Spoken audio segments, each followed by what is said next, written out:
Muchas personas creen en los fenómenos paranormales, en espíritus, fantasmas, demonios y todo lo que eso conlleva. También hay quienes no creen en nada de esto, y está bien. Para mí no se trata de creer o no creer, sino de cuándo. ¿Cuándo te va a suceder algo que definitivamente cambie tu forma de ver las cosas? Cuando una persona muere, no siempre encuentra la paz y trasciende tranquilamente. De hecho, muchos creen que una de las formas en la que ayudan a un ser querido a que descanse en paz es ofreciendo una misa o varias en su honor, una vez que parta de este plano. Pero ¿qué pasa cuando sus seres queridos olvidan esto?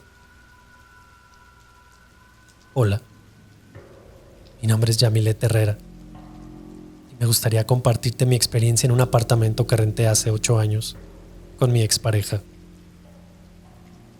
Nosotros somos de la ciudad de Managua, capital de Nicaragua. Muchos dicen que en Nicaragua no hay ni una sola región en la que no se sepa de una leyenda, mito o relato fantástico. Centroamérica encierra un imaginario negro, mágico, hechicero, paranormal y ancestral que moldea las creencias y las supersticiones de sus habitantes.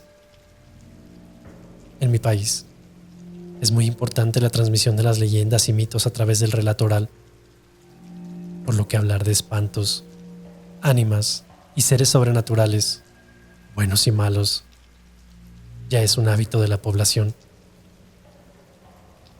Pero esto no es una leyenda, es algo que me pasó a mí y por eso quiero compartirlo. Desde el año 2013 vivía con mi pareja en un pequeño apartamento que mi madre nos alquilaba y el cual quedaba justo al lado de su casa. Reinaldo, quien era mi entonces pareja, era un tipo de mal carácter, amargado. Además no le gustaba que nadie le diera consejos porque, pues decía que a él no le parecía que nadie se metiera en su vida. Para el año 2016, mi madre, quien, al ver algunas dificultades económicas que estábamos pasando, me estaba aconsejando para poner un pequeño negocio. Pero justo en ese momento llegó Reinaldo y comenzó a insultarla, diciéndole que era una vieja metiche. Tristemente, yo nunca fui capaz de defender a mi madre. Es más, por el contrario, me ponía de parte de él y hasta le pedía a mi madre que se fuera. Y en esa ocasión, mi madre, al ver tanta falta de respeto, nos echó a la calle. Tuvimos que buscar urgentemente un sitio para quedarnos. Luego de pensarlo por un largo rato, recordé que una ex compañera de la secundaria me había dicho que hace algunos días su suegra estaba alquilando 3 apartamentos, que podíamos ir a verlos. Así que sin pensarlo 2 veces, le propuse a Reinaldo ir a ver aquellos apartamentos y él aceptó. Al llegar vimos los 3, pero solo uno en específico llamó más nuestra atención. De hecho, era el más pequeño, pero por mucho, era el más cómodo. Así que firmamos casi de inmediato. Y al día siguiente llevamos nuestras cosas y nos instalamos. La verdad es que todo iba bien hasta que, 15 días después, otra ex compañera de la secundaria me dijo que quería conocer dónde estaba viviendo. Yo llevé a la chica ya que ella había sido una novia de mi hermano. Y pues entre plática y plática nos pusimos a cocinar y cenamos muy a gusto con mi pareja. Ya más tarde la chica tomó un taxi, se fue a casa. Quedaba creo que unos 20 minutos de ahí. Esa madrugada, justo a las 3 de la mañana, algo o alguien empezó a sacudir violentamente la puerta del departamento, como si quisiera abrirla. Tengo que mencionarles que en el patio, el cual era común, había un par de perros pitbull. Eran muy bravos, pero estos no se escuchaban ladrar por ningún lado. También debo decirles que los apartamentos eran resguardados por altas paredes perimetrales. Y eso era como que, pues difícilmente alguien pudiera saltarlas. Recuerdo que moví un poco a mi pareja.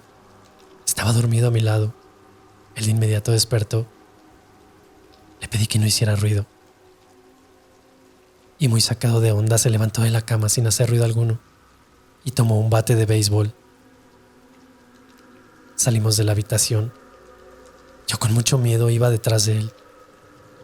Le hice señas de que pues allí en la mesita estaba su arma. De inmediato lo tomó y me pasó el bate a mí. Aquella puerta no dejaba de ser sacudida con violencia. Reinaldo valientemente tomó la perilla y abrió la puerta velozmente. Ahí no había nadie. Salimos del departamento. Vimos hacia todas las direcciones. Íbamos en completo silencio, pero no vimos ni escuchamos nada. Aquellos perros, los pitbull, que eran un par de fieras, estaban echados, gimiendo, como si estuvieran atemorizados. Les hablamos por sus nombres, pero se quedaron echados y solo nos miraban. Días después le comenté a mi madre lo que había ocurrido. De hecho, me regañó por llevar a la ex de mi hermano a mi casa. Ella dijo que esa chica era una bruja. Y quizás ella fue la que nos dejó. Alguna cosa ahí o la que llegó a molestar. Para ese entonces la verdad no le di importancia. Y como los días y los meses transcurrieron en total calma, ya hasta habíamos olvidado aquello que había pasado. Pero al inicio del mes de marzo, comenzaron a ocurrir cosas muy extrañas. Ya teníamos 6 meses de estar en ese apartamento y todo iba bien. Hasta que marzo comenzó.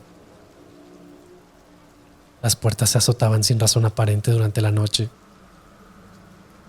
Durante el día tenía que abrir constantemente las ventanas porque los pilotos del gas se abrían solos y el olor inundaba el departamento. En la cocina tenía un recipiente una vez con un par de huevos, con cascarones de huevos, y una caja vacía de leche del desayuno. Esto lo llevaba a la basura después de desayunar. Yo normalmente mantenía todo en orden y limpio. Pero esa vez mientras comía, escuché que algo se movía en la cocina. Desde el comedor vi con asombro cómo el recipiente se deslizaba por el piso y al principio pensé que se podría tratar de un animal, quizás una rata, aunque fuera poco probable. Dejé mi desayuno, caminé hacia la cocina y de pronto el recipiente dejó de moverse. Lo revisé, pero no había nada raro. En otra ocasión vi que la ropa que recién había lavado y estaba colgada con ganchos ya estaba tirada en el piso. Me acerqué. En tono sarcástico dije: ¡ay, qué gracioso! Les juro que después de eso, escuché una risita. Me llené de pánico y salí corriendo, y no regresé al apartamento sino hasta que llegó Reinaldo. Desde esa noche ya fue imposible dormir ahí. Cada noche ambos sufríamos de parálisis del sueño. En la cocina se oía como si rompieran los platos. La televisión se encendía sola. Pasaba todos los canales hasta quedar en estática. También veíamos sombras de personas pasar por la ventana, sobre todo durante la noche. Pero al salir, los perros estaban echados y con mucho miedo. Lo peor fue cuando, en una ocasión, mi pareja tuvo que salir por asuntos de trabajo. Él iba a tardar unos días, así que decidí ir a casa de mi madre. Yo no quería estar sola en ese lugar. Pero ya entrada la noche, mi madre me comentó que me había investigado. Que ella estaba investigando más bien. Y le habían dicho que Reinaldo me había hecho un amarre. Que ese hombre era malo, que me era infiel y que solo quería hacerme daño. Yo la verdad me enojé muchísimo. Discutí con ella y me dijo que eso es lo que él quería. Alejarte de nosotros y que estés ciega solo para él. Me fui muy molesta a mi apartamento. No me importaba. Prefería estar con el mismísimo diablo a estar escuchando cómo calumniaban a mi pareja. Pues para mí era solo eso, calumnias. falsedades que mi madre me decía solo para alejarme de él, porque él nunca le cayó bien. Llegué al apartamento y me fui a dormir. Estaba muy cansada, pues me había ido caminando desde casa de mi madre a mi departamento y eso me había llevado al menos media hora. Ya me estaba quedando dormida cuando sentí aquella sensación extraña. Era como si las puntas de los dedos de las manos se empezaran a entumecer.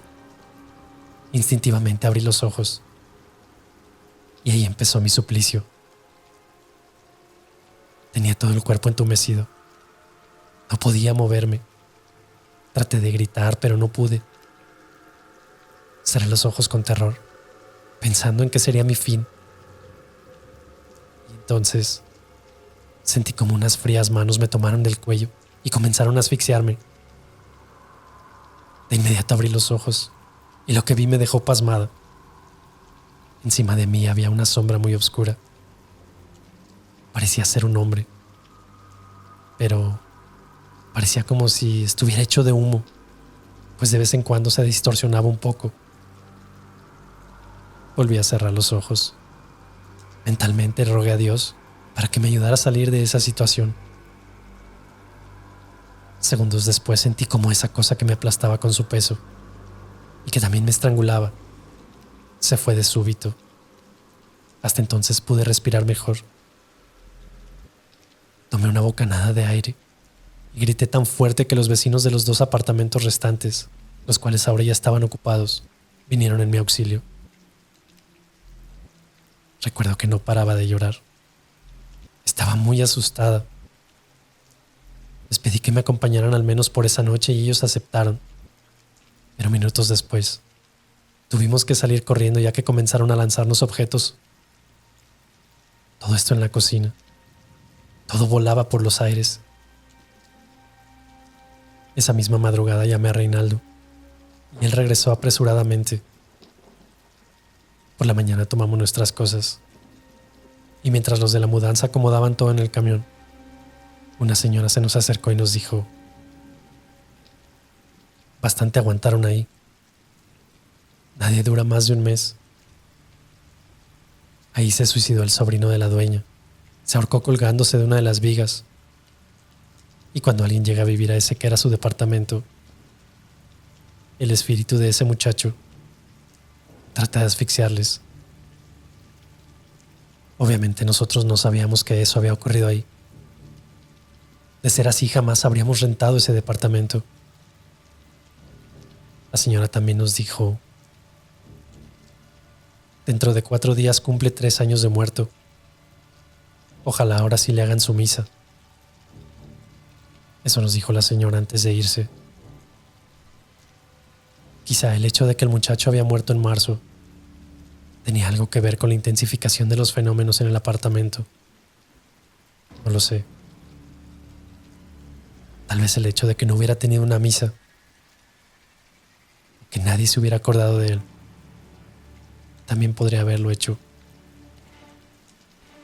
Hace un par de años me separé de Reinaldo. Y ya cuando teníamos 7 meses de separados, un día llegó a mi trabajo a preguntarme que qué diablos me protegía. Yo no entendí su pregunta y así se lo hice saber. Entonces me confesó que él había estado tratando de hacerme brujería para que yo volviera con él, pero que nada le daba resultados. Yo sonreí y con la conciencia tranquila le dije que el Rey de Reyes es quien me cuida a mí. Se enfureció, dio media vuelta y no volvió más. Ahí me di cuenta de que mi madre tenía razón en lo que me había contado años atrás. Espero que mi historia les haya sido de su agrado. Saludos.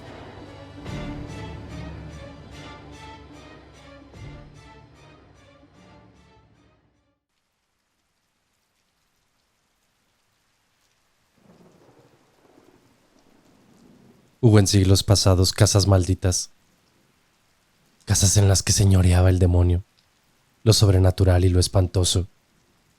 Y se asegura que, a pesar de los años transcurridos, en esas casas que siguen desafiando el tiempo en nuestra ciudad, aún perduran esas cosas aterrorizantes.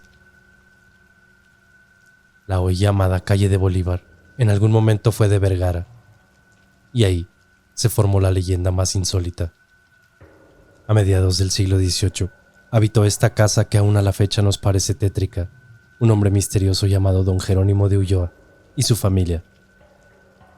Pocas veces los Ulloa salían a la calle, y menos de día, razón por la cual los rodearon las consejas y los chismes.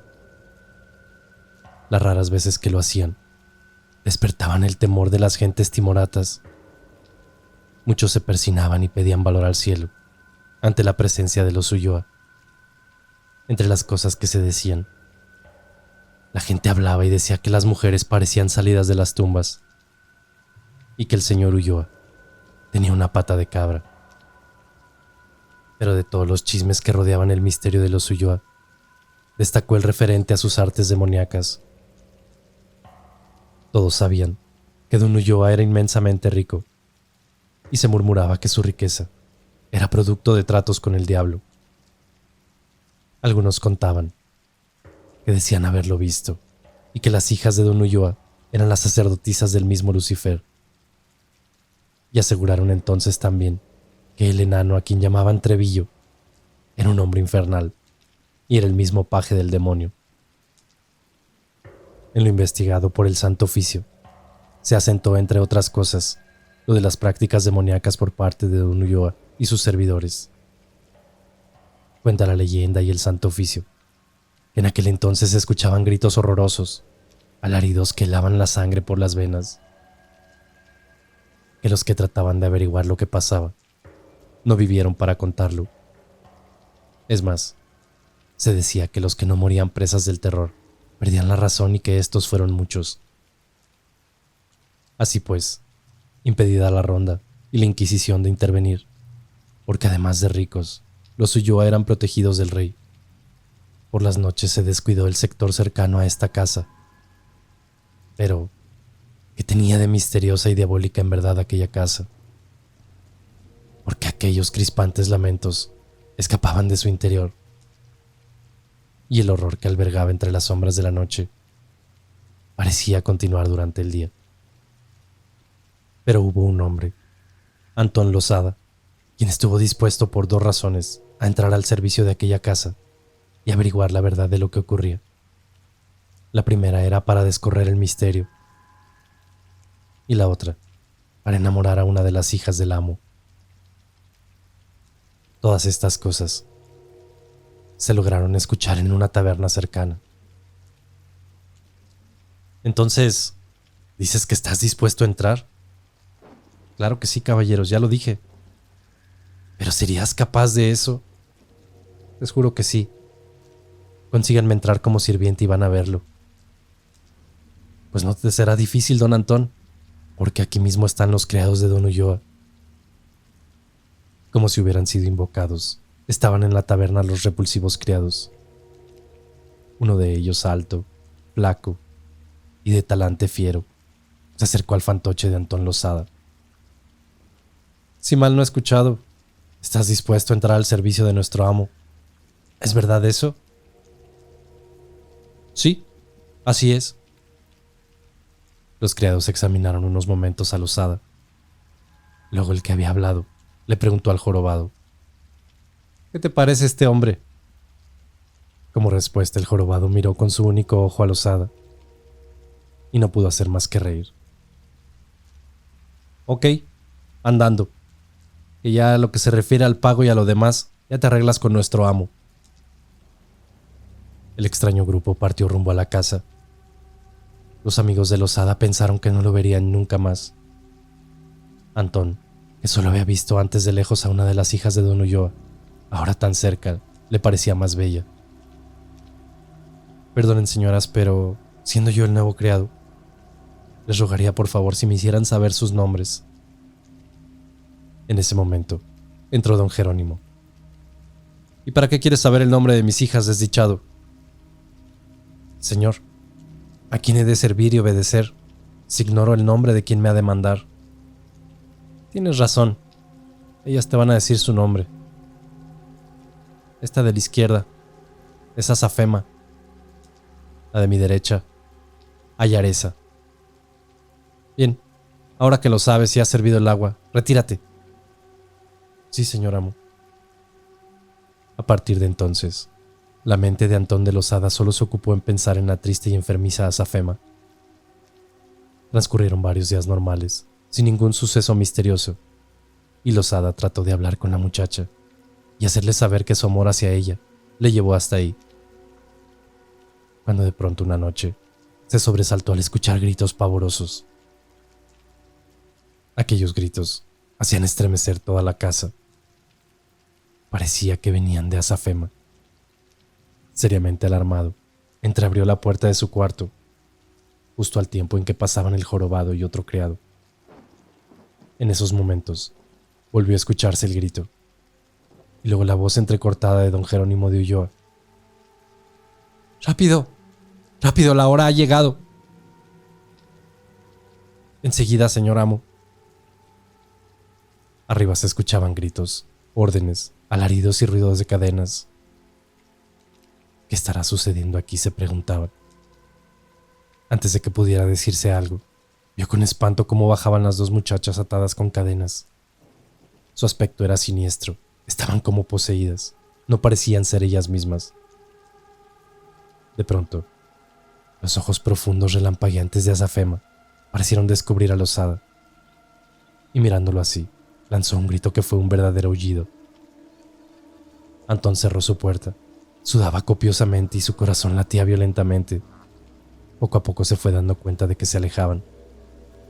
Los alaridos y el ruido de cadenas se convertían en rumor. Se han ido, pero esa mirada de Azafema, estoy seguro que quiso decirme algo. Si está en peligro, la de salvar. Alumbrándose solo con una vela, llegó hasta el pie de las escaleras que conducían al sótano. Aquí deben de estar. Tengo que bajar a defenderla. De pronto Losada se detuvo ante una escena escalofriante y la vela cayó de sus manos. Las dos muchachas atadas con cadenas y grilletes estaban a punto de ser metidas en unos ataúdes. ¡Pronto! ¡Crucen esas cadenas sobre los ataúdes! Después, los criados y el amo empujaron los ataúdes hasta dentro de unos nichos hechos en el muro. Antón estaba ahí, petrificado, cuando sintió algo que se acercaba a sus espaldas. Algo informe cuya presencia lo llenó de terror y lo dejó inmóvil. No pudo hablar ni moverse. Entonces sintió que le caía encima una cosa viscosa y llena de pelambre. Lo último que vio fueron unas garras sobre su pecho y unos ojos rojos, como carbones infernales. Después nada. Al día siguiente lo encontraron bajo el puente de la leña, desgarrado de ropas y perdida la razón. Durante varios días, la espantosa casa de los Ulloa permaneció oscura y silenciosa. Losada fue otro criado más, que enloqueció de miedo. Noches después, los caballeros que caminaban en la calle descubrieron al enano en el techo de la casa. Escucharon dos alaridos, seguidos de un grito desgarrador y agudo, y vieron que el enano se arrojaba hasta la calle. La gente siempre había dicho que el enano era el paje del demonio, y por fin lo vieron ahí, muerto sobre las baldosas de la calle. Lo de Antón y lo del enano, pese a las influencias de Ulloa, provocó la intervención del Santo Oficio. Así que dos oidores fueron a investigar al misterioso don Jerónimo de Ulloa. ¿Y dice usted que su criado, a quien llaman Trevillo, se causó por sí solo la muerte? Pues bien podría decirles que le mató el vino, pues tras beberse 2 botellas de mi vino, se subió a la azotea y se arrojó a la muerte. Ok, daremos cuenta de tal al Santo Oficio y al virrey. Los dos oidores abandonaron la casa de los Ulloa. Nada infernal ni demoníaco descubrieron, y eso le agradaría al virrey. Pero no habían transcurrido 7 noches cuando un nuevo suceso perturbó a los habitantes de la capital de la Nueva España. ¡Miren! ¡Un pequeño diablillo! No, ni duende ni diablillo, es el espectro del enano muerto. Sí, aquel enano muerto trágicamente fue visto haciendo 1000 piruetas. Ante la imposibilidad de castigar a Ulloa, el obispo Cifuentes mandó llamar a Fray Diego de Talamantes. Conozco su valor en la fe y la lucha que ha hecho y obtenido siempre contra los espíritus del mal. Por favor, entra a trabajar a la casa de don Jerónimo de Ulloa y averigüe qué tiene de tratos con el demonio. Disfrazado de criado, el fraile pasó varios días en casa de los Ulloa sin que aconteciera nada extraño. Ya dudaba de que todo cuanto se había dicho fuera cierto, cuando nuevamente se escuchó un grito pavoroso. Igual que Antón de Losada, escuchó el ir y venir de los criados, los ruidos de cadenas, las órdenes y los gritos pavorosos. Al pasar por delante de su puerta, el fraile trató de salir, pero advirtió que lo habían encerrado desde afuera. Transcurrieron minutos angustiosos de silencio y entonces percibió algo detrás de su puerta, algo viscoso y lleno de pelambre, que empujó la puerta, trató de meterse y se alejó dejándolo perplejo. Al día siguiente, a Fray Diego de Talamontes todo le parecía normal, y lo de la noche anterior una pesadilla. Noches después volvió a escuchar aquellos alaridos que lavan la sangre, y previniéndose ya se había armado de una llave. Sigilosamente siguió los alaridos, voces y ruidos de cadenas hasta el sótano. Pero un descuido y resbaló en la humedad de las baldosas del sótano, provocando que el espectro del jorobado descubriera su presencia. Con saltos felinos, el jorobado se echó encima del fraile directo a matarlo. Pero el espectro del jorobado dio un grito desgarrador al ver en manos del fraile un crucifijo. Al quererse incorporar, el santo varón vio llegar a Ulloa y a sus criados con el ceño fiero. «Deténgase, no le haga ningún daño». «Yo soy Fray Diego de Talamontes, no soy un criado. Sepan que fui enviado aquí por el obispo». Con breves y dolientes palabras, explicó Ulloa. «Mis hijas sufren ataques de locura furiosa con cada ciclo de la luna. Debe creérmelo, padre». «Bien, pero ¿qué pasa aquí? Además de lo que dice, sabe que acabo de enfrentarme al espectro de un jorobado. Ahora sabe mi doloroso secreto. Mis hijas sufren de locura lunar. Las atamos con cadenas y las encerramos en estos ataúdes». «Pero ¿y por qué en ataúdes?» «Veo que habla usted neciamente como toda la demás gente. Aquí no hay espectros ni monstruos deformes. Ahora váyase y déjeme terminar. Mañana puede marcharse». Regresaba el fraile a su habitación, cuando se topó con aquel ser peludo, deforme y espantoso. Los ojos eran 2 brasas maléficas y su respiración era como la de un cerdo. «Dios santo, ¿pero qué eres? ¿Hombre, animal o demonio? Atrás, en nombre del cielo». Fue todo lo que dijo el fraile, y aquel ser viscoso lleno de pelambre horroroso se arrojó sobre él. No fue sino hasta 2 semanas después que el fraile recobró el conocimiento en su celda del convento. «Dios mío, esa cosa». «Cálmate, hermano, cálmate. Bendito sea Dios que recuperaste la razón. Dinos qué viste en esa terrible casa». Pero aquello fue lo último que dijo. Luego palabra alguna no pudo articular. Solo se engarrotaban sus manos. Y los días siguientes se puso peor. No pudo caminar ni escribir. Los alimentos se le quedaban en la boca. Así que el obispo decidió mandarlo a recuperar a Oaxaca, con la esperanza de que pudiera decir luego lo que vio en la casa de los Ulloa. Permaneció allá 2 años, convertido en un inválido casi. Sin embargo, pudo adiestrar algo de sus manos. Se le veía en esos días, en profunda meditación, como ausente de su envoltura terrenal. Mas una noche, descubrió una sombra pavorosa en la pared de su celda.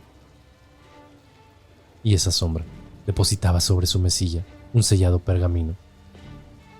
Era la noche del 14 de octubre de 1738.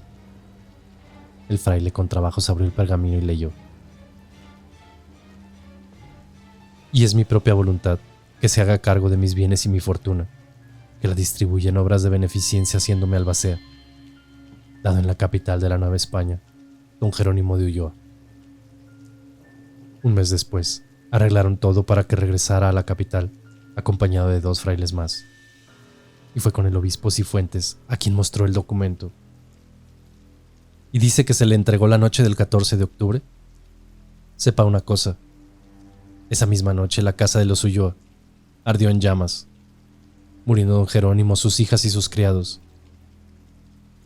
Con el tiempo, Fray Talamontes pudo escribir una relación de lo que presenció en casa de los Ulloa y de la horrenda visión. Se añadieron las declaraciones aportadas por varias personas y se formó un expediente. Se declaró que don Jerónimo de Ulloa, sus hijas y sus sirvientes tenían tratos con el demonio. Además, se ordenó que aquella propiedad se reconstruyera y se destinara para el retiro de los religiosos. En cuanto a los demás bienes de la familia, aquí en la Nueva España, pasarían a ser parte del rey. En este suceso que tanto comentó la gente de la colonia, como lo investigado por el Santo Oficio, se quedó una pregunta.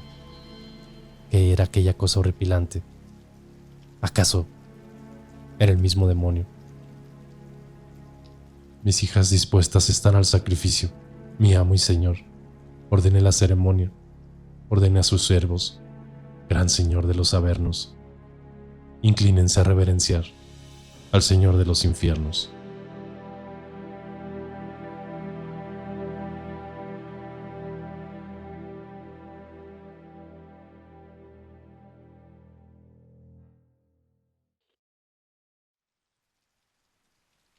Reducto de brujas y nahuales, allá por el siglo XVII, y localizado en lo que hoy es el barrio de la Merced. No hubo otro callejón que provocara más pavura que el Callejón de la Danza, después conocido como Tercera de Talavera. No en vano, este sitio también fue referido como la Cueva de los Nahuales. Todo habitante de la capital temía acercarse. Solamente ignorantes e incrédulos acometían tal empresa. Y en una ocasión, ciertos achispados por el vino se acercaron al callejón. Vengan, vengan y tomen vino y licor, que el vino los va a hacer olvidar las penas de amor.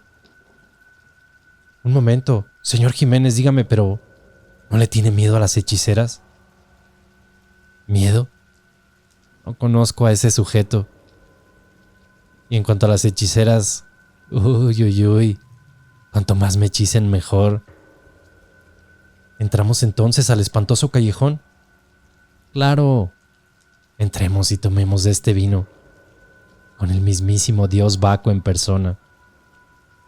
De pronto, fueron interceptados por un horrible enano que les hizo muecas horrorosas. Lárgate de aquí, enano miserable. Condúcenos mejor ante el mismo Lucifer. Como si esas palabras hubiesen sido un mágico conjuro, apareció ante los ojos de los ebrios un espectáculo horroroso. Brujas y nahuales danzaban en torno a las hogueras, lanzando chillidos, graznidos y ruidos que ponían los pelos de punta. Fue en ese momento cuando aquellos ebrios comenzaron a gritar improperios a lo que veían. El grito inoportuno de los ebrios puso en guardia a los seres espantosos que se arrojaron sobre los intrusos. Estos quedaron clavados, mudos de espanto e inmóviles por el terror. Quedaron ahí, muertos de terror mientras las botellas de vino caían de sus manos. Cierta noche, se dice que 3 soldados que habían salido en busca de vino y placeres descubrieron a una mujer sola. Miren, ¿qué les parece esa palomita? Quédense aquí que voy por ella. No, espera. ¿Pretenden disputar lo que yo he visto primero? No, no tal. Te quiero advertir. Tienes que saber que esa mujer se dirige al Callejón de la Danza. Y puede ser una hechicera. Ten cuidado. Hechicera o no, mujer será y yo soy hombre. Así que decídme suerte, caballeros. Ávido de aventuras amorosas, aquel soldado siguió a la mujer. Los demás se alejaron, pero pasado un rato extrañaron la presencia de su amigo en el cuartel. Fueron en su busca y lo hallaron muerto. Fue encontrado con una mueca tan horrible en el rostro, rasguños y su ropa desgarrada. Fue entonces cuando una mujer se acercó, persignándose. Ave María Purísima, a este hombre lo mataron las brujas. Los soldados le preguntaron si ella conocía a quien había dado muerte a su compañero. ¿Conocerlas? Pero ¿quién conoce al espíritu del mal y ha visto el rostro del demonio? Usted, yo, cualquiera puede ser un nahual o una hechicera. Los dos soldados relataron su increíble historia al burgomaestre, Fray Tomás de Tolentino. Dicen que su amigo se fue siguiendo a una misteriosa mujer. Tienen razón, debió ser víctima de la furia de esos seres viles que moran en el callejón. ¿Puede hacer algo usted para castigar a esas criaturas pavorosas, Fray Tomás? Esta misma noche voy a atacarlas en su cubil. Si Dios protege mi alma, buena batalla les he de dar a las brujas y nahuales. Esa noche de martes, Fray Tomás se dirigió al callejón de la danza para exorcizar a los espíritus malignos. Al penetrar en la parte más oscura y siniestra, comenzó a lanzar religiosos anatemas. ¿Quién como Dios? Nadie como Dios. Su fuerza proteja mi alma para vencerlos, espíritus demoníacos. Entonces perdió el paso y terminó cayendo al arroyo. Se le apagó la vela y no supo en dónde quedó el crucifijo que traía. Fue en ese momento cuando surgieron 1000 formas diabólicas y siniestras que se arrojaron sobre el infeliz. Un segundo grito se escuchó. Era angustia y muerte. Después silencio. Al día siguiente, como todas las víctimas de los seres perversos, el cuerpo de Fray Tomás de Tolentino fue encontrado. Presentaba extraños signos marcados con fuego, y todo su cuerpo parecía haber sido pisoteado por animales de uña y pezuña. Esto motivó a grupos religiosos y representantes de la justicia a que efectuaran una incursión por el callejón de la danza. La intención fue castigar a quienes habían dado muerte a Fray Tomás de Tolentino. Pero no hallaron ni enanos, ni nahuales, ni las horribles brujas que todos decían. Solo vieron gentes miserables, que vivían en forma increíble y que tenían más trazas de ladrones y patanes que de brujas y nahuales. Horas después, tras de rezar y lanzar conjuros a los 4 vientos, abandonaron el callejón de la danza, tanto justicia como religiosos. Esta impunidad hizo que brujas, nahuales y demás seres misteriosos que habitaban el callejón salieran por la ciudad. Desdichados los habitantes que los encontraron, pues desmayaban o caían muertos por el horror que ellos provocaban. También abandonaron su cubil los nahuales, mitad hombre y mitad animal, y se dedicaron a invadir la ciudad. Las noches eran perturbadas por sus escalofriantes aullidos. Una noche, uno de esos hombres animales llegó hasta la calle de las Cordobanes, con perversas intenciones, para robarse a una criatura. Fue así como sorprendió en su lecho, con su hijo, a una mujer. Ella se llamaba Antonia de Camargo. En un abrir y cerrar de ojos, el siniestro nahual le arrebató la criatura a su madre. La mujer gritaba, y a los gritos acudió su padre, llevando en las rugosas manos un arma. ¿Qué sucede, hija mía? ¿Qué sucede? El nahual, padre. El nahual se llevó a mi hijo. El anciano disparó al animal en plena calle, pero fue inútil. Esas balas no matarían a animales hombres. Entonces Antonia, desesperada, salió en persecución del nahual. Pensaba que siguiéndolo iba a lograr algo. Llegaron hasta el callejón de la danza, donde Antonia, impulsada por su amor maternal, siguió hasta su cubil al siniestro nahual. Seres espantosos le dificultaban el paso, pero Ella se defendía como podía, empujando, gritando, conjurando a aquellas criaturas.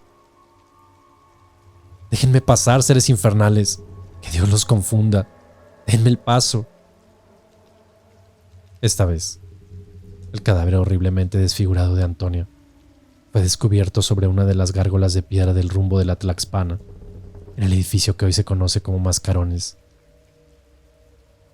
La muerte de Antonia de Camargo despertó el terror en la colonia y provocó la cólera del capitán de alabarderos, Simón Estrada y Talamantes. «Sabe, señor tabernero, voy a vengar la muerte de esa mujer. Ella era la esposa de uno de mis hombres». Aquel tabernero le contestó que no se embarcara en tan desdichada aventura. No podría contra seres infernales cuyo poder viene del mismo Satanás. «Debes saber que mi acero está bendito. Además llevo conmigo reliquias poderosas. Lleve esto, señor. Procede de Tierra Santa». Fueron las palabras de la mujer del tabernero, que escuchó al capitán y le entregó un crucifijo. El capitán dejó la taberna, rechazando la ayuda de cualquier otra persona, diciendo que él había jurado ir solo. Fue así como llegó entonces al callejón y se puso a espiar aquella danza demoníaca. Era noche de sábado, Shabbat y aquelarre. «Seres malditos infernales, en nombre de Dios voy a destruirlos. Su hora ha llegado». De pronto, en forma sorpresiva, el capitán se plantó en medio de aquel grupo de brujas y seres malévolos. Comenzó a repartir gritos y maldiciones mezcladas con llamadas al cielo, rogándole a Dios que murieran. La espada bendecida cortó las carnes de las brujas, cruzó los cuerpos de otros seres espantosos, causando desconcierto. Varios nahuales fueron heridos al ser atravesados por su acero. Hasta el crucifijo rompió varias cabezas de brujas y nahuales. Una vez repuestos del intempestivo ataque, salieron de las casuchas varios hombres armados de garrotes y puñales. Pero también aparecieron entrando al callejón muchos soldados, en cuya busca había ido el avispado tabernero. Al verlos, Talamontes gritó: «¡A mí, soldados! ¡Ataquemos a esta chusma!». La carga fue tremenda. Hubo aullidos, alaridos. Cuando amaneció, el pavoroso callejón de la danza era un campo de muerte. Mujeres heridas, descalabrados, muertos entre los rescoldos de las hogueras. Y entonces apareció a los ojos asombrados de los atacantes un suceso que fue todo un misterio. «Mire, señor capitán, aquí mismo he atravesado hace poco a un nahual y ahora ha tomado la forma humana». Otro soldado se explicó: «Así es, señor capitán. Por la noche estos nahuales tienen forma animal, pero en cuanto sale el sol, vuelven a su forma humana». ¿Cuántos nahuales habré matado entonces? ¿Quién lo sabrá? Debemos conformarnos al saber que hemos vencido a estos cuantos malditos. A las 11 de la mañana se hizo presente el Santo Oficio. Oidores, religiosos y corchetes, y a viva fuerza fueron sacando de sus casuchas a hombres, mujeres y ancianos, recogiendo a la vez los cadáveres de hechiceras y nahuales muertos. Varios patanes fueron atados y sacados de sus casas. No se trataba de brujos ni nahuales, sino simples ladrones, truhanes que se habían refugiado en ese callejón pavoroso. Algunas mujeres eran ladronas, viciosas y hasta cómplices de asaltantes que infestaban la capital durante la noche. Todos ellos fueron conducidos a las prisiones para ser juzgados y castigados. «Entra ya, maldita bruja». Escaparemos, ya lo verás.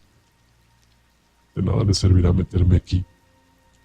Mi rey y señor, él me sacará. Ya lo verán. Los nahuales fueron reconocidos de inmediato, pues se echaron como perros sobre el suelo de las celdas.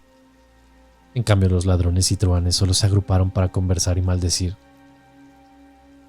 Esa noche se dejaron escuchar aullidos agudos que eran mitad de hombre y mitad de animal. Los guardias escucharon ruidos pavorosos, graznidos y voces que helaban la sangre.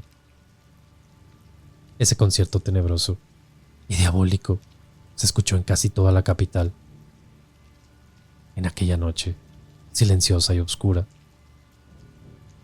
Como lo prometieron las hechiceras y los nahuales, al día siguiente los guardias hallaron muchas celdas vacías. A fin de evitar que continuaran escapándose los siniestros seres, ayudados por poderes sobrenaturales, se decidió su castigo inmediato. Aunque pareció una excesiva crueldad, varios individuos tenidos por nahuales murieron estacados, y no menos de 14 hechiceras fueron quemadas con leña verde en la pira encendida en el temido quemadero. Quienes resultaron ladrones conocidos fueron azotados para después ser enviados a los obrajes establecidos en diversos rumbos de la ciudad. El recuento del archivo de Indias fue increíble y revelador. 16 hechiceras quemadas, 9 nahuales muertos por espada y 4 estacados, 22 ladrones azotados, 30 mujeres castigadas en las cámaras de tortura de este santo tribunal. El virrey ordenó la destrucción por fuego de tan siniestro barrio. Y así, la orden fue cumplida de inmediato. Soldados y frailes prendieron fuego a aquellas casuchas. El agua bendita, rezos y ritos religiosos ayudaron a la labor destructora del fuego, aunque no en el callejón de la danza, sino en otros sitios. Continuaron las andanzas de nahuales y brujas. El callejón conservó su nombre hasta fines del siglo XVII, cuando se le designó calle de Talavera, por haber tenido ahí su casa un caballero de ese nombre. De aquel siniestro y temido callejón solo quedaron los escombros, las cenizas y el recuerdo de noches demoníacas y aquelarres. Los brujos y nahuales aún rondan la ciudad.